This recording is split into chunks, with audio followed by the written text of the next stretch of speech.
Hello all, ഇന്ന് നമ്മൾ discuss ചെയ്യാൻ പോകുന്നത് കുട്ടികളിൽ എപ്പോഴാണ് ബ്രഷിംഗ് സ്റ്റാർട്ട് ചെയ്യേണ്ടതെന്നതിനെ പറ്റിയാണ്.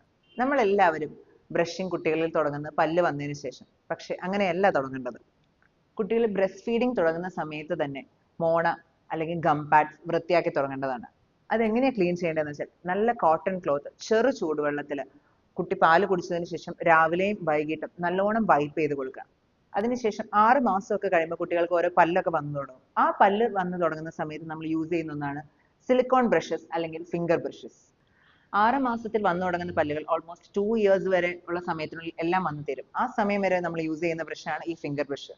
അതിനുശേഷം ഉള്ള പല്ലുകൾ നമ്മൾ ബ്രഷ് ചെയ്യാനായിട്ട് മാർക്കറ്റിൽ അവൈലബിൾ ആയിട്ടുള്ള കുട്ടികളുടെ ബ്രഷുകളുണ്ട്. അതായത് ഒരു അരിമണിയുടെ ക്വാണ്ടിറ്റിയിൽ അല്ലെങ്കിൽ എമൗണ്ടിൽ ഫ്ലൂറിഡേറ്റഡ് ടൂത്ത് പേസ്റ്റ്, കുട്ടികളിൽ യൂസ് ചെയ്യുന്ന ഫ്ലൂറിഡേറ്റഡ് ടൂത്ത് പേസ്റ്റ് യൂസ് ചെയ്ത് ബ്രഷ് ചെയ്ത് കൊടുക്കണം. അപ്പൊ പല്ല് വരുന്നത് വരെ വെയിറ്റ് ചെയ്യാതെ എത്രയും വേഗം നിങ്ങളുടെ കുട്ടികളെ ഓറൽ ഹൈജീൻ ശ്രദ്ധിക്കുക.